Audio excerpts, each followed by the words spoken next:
Salut à tous, bienvenue sur la chaîne Reptiline, très heureux de vous retrouver aujourd'hui dans une nouvelle vidéo qui, comme vous l'aurez peut-être compris, va être la dernière rediffusion de la Coupe de France Terrario, et comme à chaque fois, je vous ajoute du contenu supplémentaire à découvrir. Et hasard du calendrier, la vidéo elle a donc été tournée il y a plusieurs semaines, et elle tombe maintenant, en plein été, pendant les périodes de forte chaleur, alors qu'on va parler d'espèces de climat frais. Et l'intérêt justement de cette vidéo, c'était de faire connaître un peu ces espèces assez particulières, soit souvent qu'on ne connaît pas, ou alors qu'on craint d'élever en captivité, parce qu'évidemment, c'est beaucoup plus facile dans un terrarium de faire monter la température que de la faire baisser quand elle est trop haut. Donc l'intérêt, c'était de vous rassurer aussi là-dessus, mais forcément, ici, avec le contexte, je suis obligé de mesurer un peu mon propos. On vit un été qui est particulièrement chaud, avec des canicules à répétition, et pour ces animaux, c'est clairement quelque chose qu'ils ne vont pas kiffer. Du coup, ça me paraissait important de commencer par faire un petit rappel de quelques techniques et quelques petits conseils que vous pouvez utiliser pour rafraîchir vos terrariums. Et ça va marcher évidemment pour les espèces de la vidéo d'aujourd'hui, mais aussi pour vos reptiles de manière générale quand les températures montent vraiment trop haut. Le premier conseil, c'est l'un des plus basiques, c'est bien hydrater vos animaux. Avec la chaleur, les animaux vont avoir une déshydratation rapide,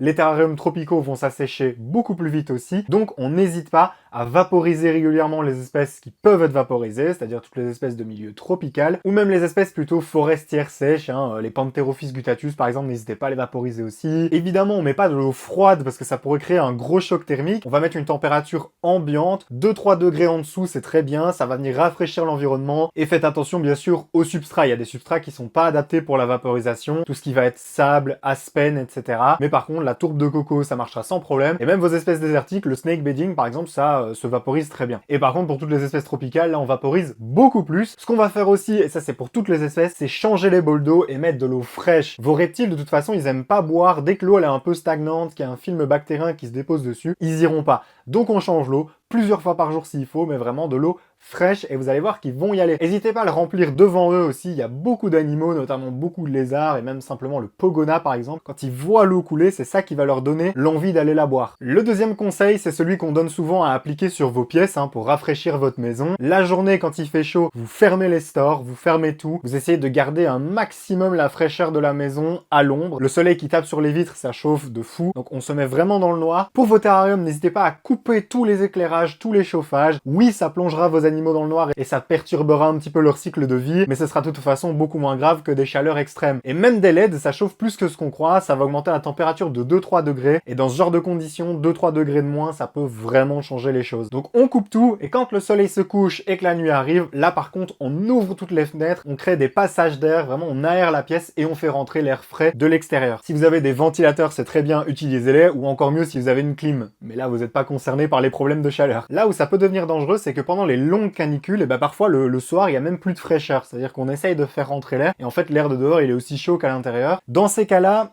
il y a d'autres solutions. La première, si vous avez une cave, descendez vos animaux là-bas, ce sera le moyen le plus simple de stabiliser vos températures au frais. Si déplacer les terrariums c'est trop compliqué, n'hésitez pas à installer un peu des setups temporaires dans des bacs plastiques avec des bonnes aérations, un peu plus petits forcément, mais plus faciles à transporter. Et pour la petite période de canicule pour vos animaux, ce sera largement suffisant, et comme je dis, ce sera de toute façon mieux que d'encaisser des chaleurs extrêmes dans leur terrarium. Et si vous gardez vos animaux en terrarium, heureusement il y a des marques comme par exemple mon partenaire Zomed qui ont sorti des reptiles couleurs pour les espèces vraiment sensibles à la chaleur. C'est un investissement, mais ça marche très bien. Il existe aussi des anciennes astuces avec des petits ventilateurs d'ordinateur. Certaines marques ont commercialisé des modèles pour les reptiles, ça peut marcher aussi, dépendant des espèces. Et sinon, il y a une technique un peu à l'ancienne, mais qui marche très bien. Vous sortez des bouteilles d'eau du congélateur, ou alors vous prenez les pains de glace bleus, là, vous savez. Vous les enroulez dans un vieux torchon. Si possible, vous les mettez dans un sachet zip, un sachet fermé, et vous allez déposer ça dans le fond du terrarium. Pourquoi on fait ça? Parce que si l'animal, elle est directement au contact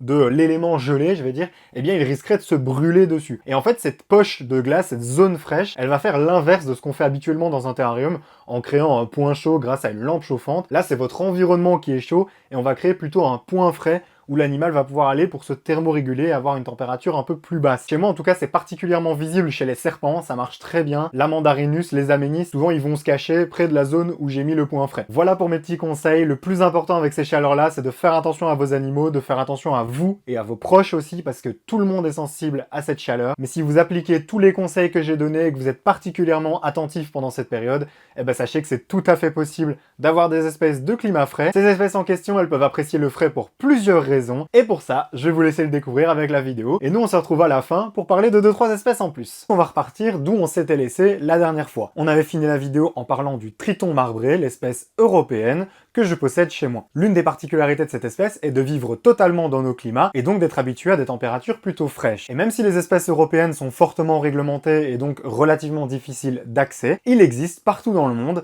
des reptiles et des amphibiens qui aiment les climats frais. Et vous montrer aussi qu'il ne faut pas avoir peur de se lancer là-dedans. Déjà chez les amphibiens, il y a un postulat de base que j'adore rappeler, les amphibiens n'aiment pas forcément la chaleur, et ce même s'ils viennent de zones tropicales. Le meilleur exemple pour ça, ce sont les dendrobates. Elles viennent d'Amérique latine, des régions tropicales où il fait très chaud, très humide, et pourtant en captivité, elles vont mal supporter la chaleur. Déjà parce que chauffer un terrarium, chauffer un environnement fermé, c'est pas du tout pareil qu'un environnement naturel qui est ouvert et aéré. Un 30 degrés dans la nature n'a rien à voir avec un 30 degrés en captivité, d'autant plus que le gradient thermique sera toujours largement supérieur dans la nature. Ce qu'on veut dire par gradient thermique, c'est que je vais vous donner un exemple très simple. Prenez un thermomètre avec un pointeur laser et allez vous rendre dans la nature près de chez nous. Pointez d'abord un caillou sur une petite plaine en plein soleil, ensuite allez à l'entrée d'un bois et pointez la température à l'ombre d'un arbre, puis enfoncez-vous un peu plus et allez pointer la température sur une souche d'arbre au bord d'un ruisseau. Vous verrez que les températures seront tout à fait différentes et des fois à quelques mètres d'écart. Autrement dit, quand vous regardez les températures nationales ou régionales d'un pays, celui d'où vient votre animal et que vous vous dites qu'il vit à ces températures-là,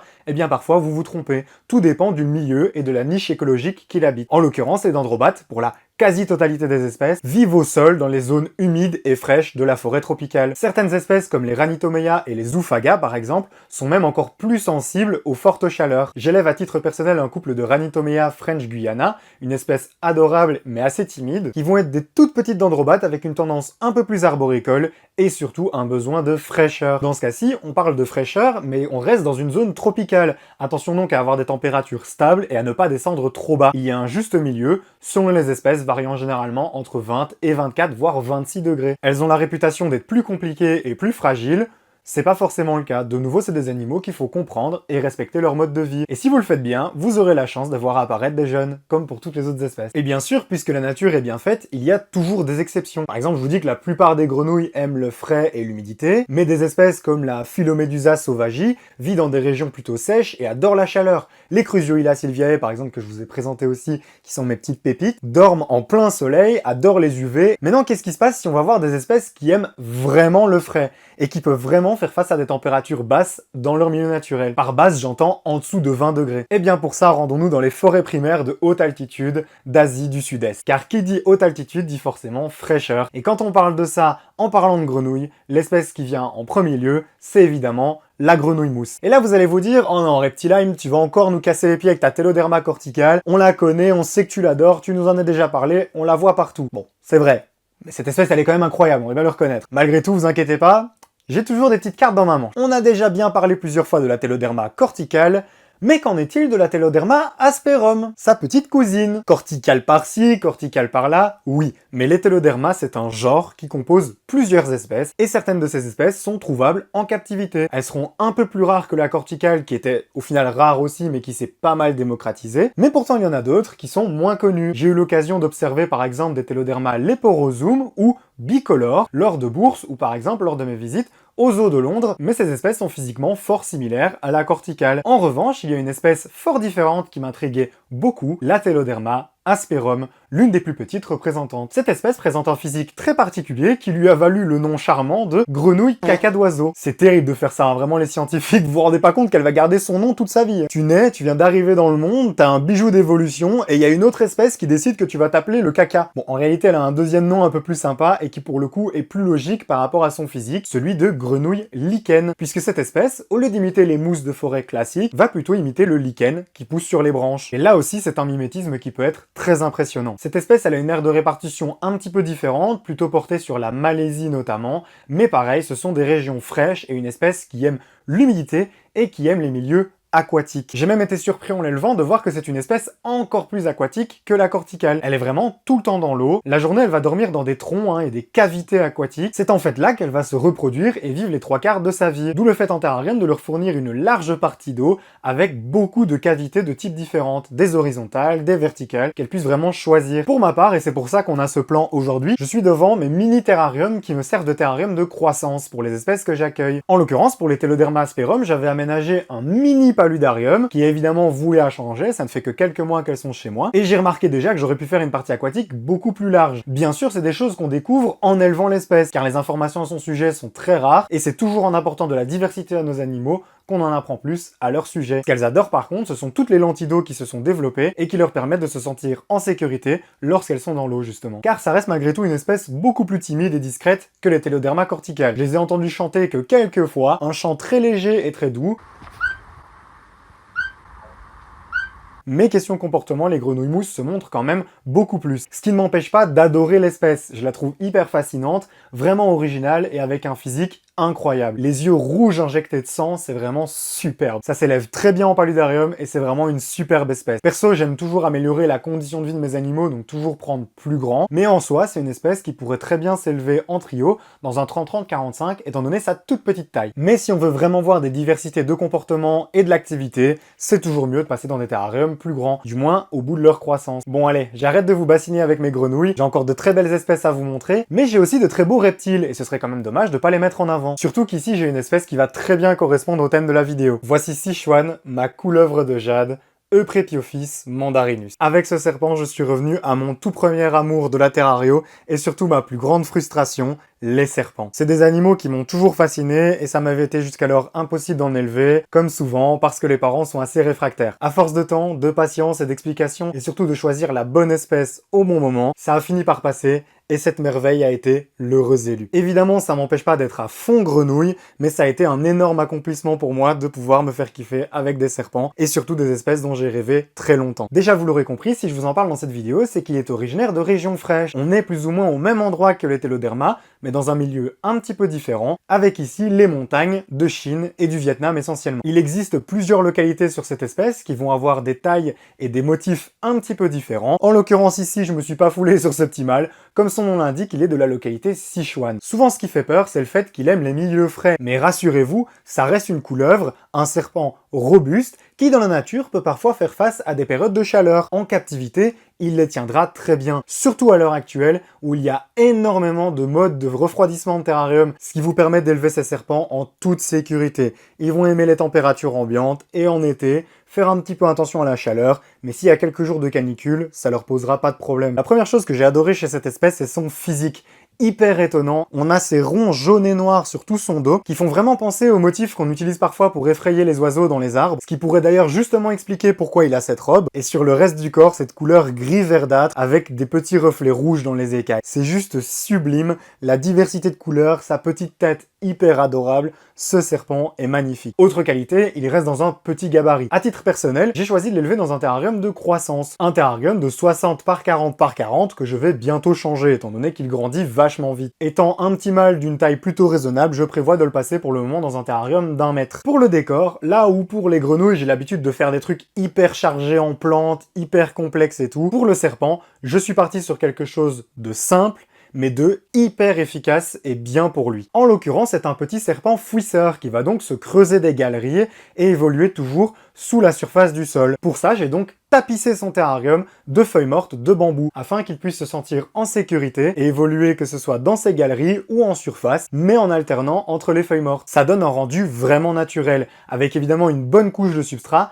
quelques roches et un point d'eau, tout ça pour l'aider pendant la mue, et également l'une ou l'autre vraie plante. Et globalement, c'est tout. Il y a un gros tronc en liège qui permet là de nouveau de faire des galeries en dessous ou de rentrer à l'intérieur s'il en a l'envie, de créer un petit peu de relief. Souvent, il s'y place en journée pour regarder ce qui se passe autour, et c'est tout. La déco là, elle est super simple, il y a quasi rien, et pourtant c'est génial pour lui. De manière générale, c'est un point que j'adore avec ce serpent. Au-delà de son physique, quand j'ai commencé à l'élever, je suis tombé amoureux du comportement. C'est une espèce tellement douce, tellement calme et gentil. Il n'y a jamais eu une once de comportement défensif de la part de Sichuan. Bien sûr, quand il est arrivé chez moi, qu'il était tout jeune et pas encore habitué à la maintenance, etc., il était un peu plus agité. Dès qu'on essayait de le prendre ou quoi, il se tortillait dans tous les sens comme un petit ver de terre et il essayait de partir. Mais honnêtement, ça a très vite changé et ça a toujours été un serpent super calme et super sympa. Là, je suis en train de le manipuler, il n'y a aucun comportement de stress, juste de la curiosité et il se promène tranquillement. Et pourtant, je suis vraiment pas un adepte de la manipulation. Évidemment, je fais des vidéos sur internet et l'un de mes moteurs, c'est de montrer aux gens qu'ils n'ont pas à avoir peur de ces animaux. Donc malgré tout, les animaux que j'ai sont un peu des porte-étendards de leur espèce et c'est vrai que j'ai tendance à les montrer en vidéo. Mais en dehors de ça, je les montre quasiment jamais. Il y a quasiment qu'à ces occasions-là que je fais de la manipulation.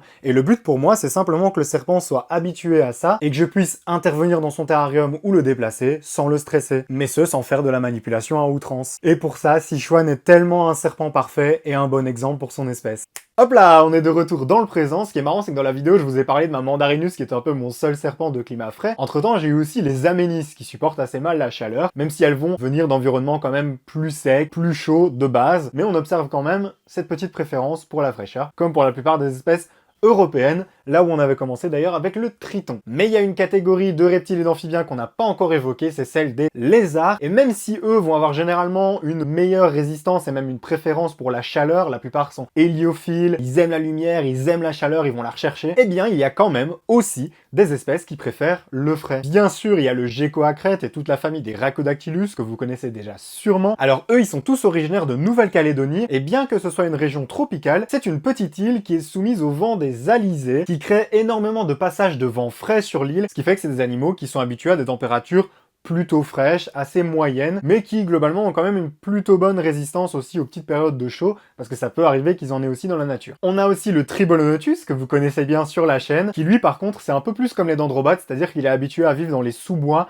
dans les milieux vraiment à l'ombre, au frais, éloigné de la chaleur, et donc lui effectivement va plutôt préférer le frais aussi. On a aussi certaines espèces de montagne, comme certains caméléons ou encore la famille des abronia qui sont juste magnifiques. Mais pour finir cette vidéo, j'ai décidé de choisir une famille de lézards qui me tient particulièrement à cœur, les Uroplatus. Alors eux aussi ils aiment le frais parce qu'ils viennent de montagnes. En l'occurrence, les montagnes à Madagascar. Ils sont tous endémiques de l'île. Pour les plus anciens de la chaîne, vous savez qu'à une époque, j'ai eu un Uroplatus Shadow, un mâle Uroplatus sycorae qui était juste magnifique et absolument fascinant. Je l'avais eu déjà adulte, déjà d'un certain âge, et on l'a gardé de mémoire à peu près 2 ans et demi. Il se portait super bien et il a fini par s'éteindre paisiblement. Faut savoir que les Uroplatus, ça reste des animaux très fragiles. Déjà par la fraîcheur, mais aussi pour d'autres paramètres. Donc là où les espèces que je vous ai présentées précédemment, elles pourraient en soi être adaptées à quelqu'un qui est dans ses débuts en terrario. Les Uroplatus, ça reste une famille plutôt adaptée à des gens plus expérimentés. Et il faut savoir que même les éleveurs d'Uroplatus, même les gens qui sont spécialisés là-dedans, restent très souvent sur des petites frustrations de perdre des animaux un peu prématurément parfois, sans trop savoir pourquoi, comme ça a été le cas avec certaines espèces, avec les Morelia viridis aussi par exemple. Potentiellement des petites choses qui nous échappent encore dans la maintenance. Mais voilà, ça reste des espèces qui sont fascinantes, qui méritent vraiment de creuser les informations à leur sujet. Ce qui est particulier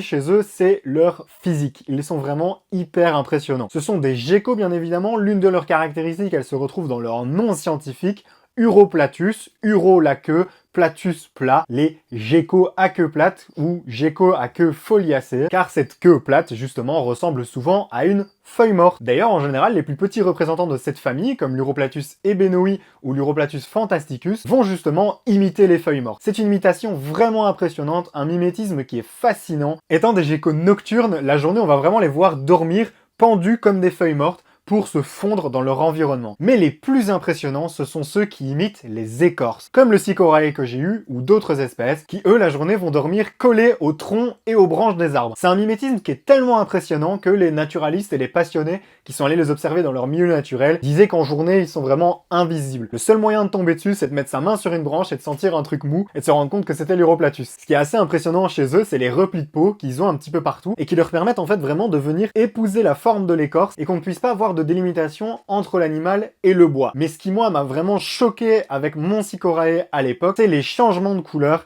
et l'adaptation qu'il pouvait avoir en fonction de l'écorce sur laquelle il est. Les vidéos et les photos que vous voyez depuis tout à l'heure, c'est le même Uroplatus. J'en avais qu'un, c'était mon mâle, et c'est simplement ses couleurs différentes selon les surfaces sur lesquelles il était. Le jour où il m'a vraiment choqué, c'est qu'il était sur une branche qui avait des petites aspérités, des endroits où l'écorce n'était plus là et où le bois était beaucoup plus orangé brun, réparti un peu n'importe où sur la branche. Eh bien, mon Uroplatus avait imité sur ses couleurs des petits spots orange à différents endroits qui n'étaient évidemment pas là de base. Je ne sais pas comment ce phénomène est possible à ce point-là, mais c'est vraiment hyper impressionnant. On parle toujours des caméléons qui soi-disant se fondent dans leur environnement. Évidemment, on sait très bien que c'est faux et que les changements de couleur des caméléons se portent beaucoup plus sur leurs émotions, le stress, vouloir prendre la chaleur, ce genre de choses. Et pourtant, on ne parle pas des Uroplatus qui, eux, ont vraiment un mimétisme fascinant. Et je pense que ça nous amène à une bonne conclusion pour cette vidéo. J'espère en tout cas qu'elle vous aura plu. Si c'est le cas, vous connaissez la chanson, n'hésitez pas à mettre un petit pouce bleu, un commentaire, partagez pourquoi pas des espèces de climats frais